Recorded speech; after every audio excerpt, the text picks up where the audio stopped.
Students இன்னைக்கு நம்ம 11th standard மேக்ஸ்ல சாப்டர் 7ல எக்ஸசைஸ் 7.1ல 11th கொஸ்டின் பார்க்க போறோம். ஓகேவா? so that f of x into f of y equal to f of x plus y where f of x equal to cos x minus sin x 0 sin x cos x 0 0 0 1 கொடுத்துக்காங்க. இப்போ நம்மளுக்கு f of x கொடுத்துக்காங்க. என்ன question கேக்குறேன்னா ரெண்டுத்து f of x f of y multi பண்ணா f of x plus y தான் வருமா அப்படி ப்ரூவ் பண்ண சொல்லிருக்காங்க. பாப்போமா? f of x கொடுத்துக்காங்க. சோ நம்ம f of y ன்னு மாத்திப்போம். என்ன ரெண்டு எலிமெண்ட் நம்ம அந்த இடத்துல x இருக்கறதுல எல்லாம் y ன்னு போட்டுப்போம். ஓகேவா? f of x ஆல்ரெடி கொடுத்துக்காங்க. நம்ம அதுல இருந்து f of y எடுத்து எழுதுவோம். ஓகே?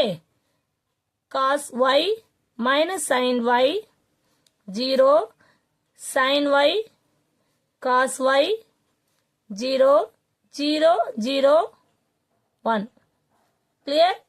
முதல்ல நீங்க given சொல்லி f of x வேல்யூ எழுதணும். அதுல இருந்து f of y வேல்யூ எழுதணும். ஓகேவா? நான் இப்படி டைரக்டா எழுதிட்டேன். நீங்க எக்ஸாம்ல கரெக்டா எடுத்து எழுதுங்க. ஓகேவா? இப்போ f of x into f of y multi பண்ண போறோம். நான் இதை டைரக்டாவே போடலாமா இல்ல உங்களுக்கு போடணும்னா போட்டு பார்க்கலாம். cos x minus sin x 0 sin x cos x 0 0 0 1 clear. next f of y cos y minus sin y 0 sin y cos y 0 0 0 1 இப்போ சேம் ப்ராசஸ் ஸ்கொயர் மேட்ரிக்ஸ்ல இருக்கு. அப்ப ஈஸியா நம்ம மல்டிப்ளை பண்ணிடலாம். ஓகேவா? cos x இந்த ஃபர்ஸ்ட் ரோவை ஃபர்ஸ்ட் காலத்துல மல்டிப்ளை பண்ணுவோம். ஓகேவா? cos x ஓட cos y மல்டிப்ளை பண்ணும்போது cos x cos y வரும். ஸ்கொயர் வராது. ஏன்னா வேரியபிள் வேற வேற. அதனால cos x cos y minus sin x sin y இது ரெண்டு மட்டும் பண்ணா 0. அதனால அப்படியே விட்டுலாத. Next cos x minus cos x sin y minus sin x cos y. Third one எல்லாத்தையும் மல்டிப்ளை பண்ணா எல்லாமே 0 ஆயிடும். ஓகேவா? நெக்ஸ்ட் ரோல பாப்போமா? sin x sin y sin x cos y plus cos x sin y. Third one 0 ஆக்கும். அதை போட தேவையில்ல. அடுத்தது minus sin x sin y plus cos x cos y. Third ஒன்னு 0 ஆயிடும். அடுத்தது 0 ஆயிடும். இங்கேயும் செகண்ட் ஒன்னு 0 ஆயிடும். எல்லாத்தையும் மல்டிப்ளை பண்ணி பார்த்தாலும் உங்களுக்கே தெரியும். 0 into 0 0 0 into 0 0 1 into 0 0. அதனால நான் டைரக்டா 0 போட்டுறேன். இதை பார்ப்போம். 0 into 0 0 இது 0 into 0 0. ஆனா 1 into 1 1 ஆயிடும். கிளியர்? பிளஸ் 1. இப்போ கிளியரா எடுத்துப்போம். cos x cos y minus sin x sin y என்றது formula. Already we know that cos x cos y minus sin x sin y நம்ம எப்படி எழுதலாம்?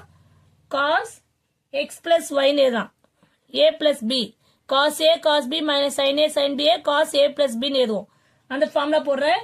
இந்த செகண்ட் ஒன்னு மட்டும் மைனஸ் காமனை வெளியே எடுத்துட்டு இப்போ என்ன பண்ணலாம்? cos x sin y plus sin x cos y.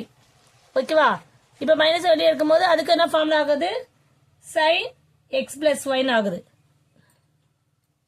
Formula தான்மா. ஃபார்முலா சப்ஸ்டிட்யூட் பண்றேன். இங்க 0. அதே மாதிரி இதுக்கு sin x plus y இதுக்கு cos x plus y. Clear? இங்க 0 ஆயிடும். இங்கேயும் 0 ஆயிடும். இங்க 0 ஆயிடும். இது 1 ஆயிடும். இப்ப இத பாருங்க. இது என்ன சொல்லலாம்னா f of x f of y multi பண்ணும்போது நம்மளுக்கு cos x plus y minus sin x plus y 0 sin x plus y cos x plus y 0 0 0 1 இருக்கு. கொஸ்டின்ல பாருங்க f of x ன்றது cos x sin x ன்னு இருக்கு. தெரியுதா?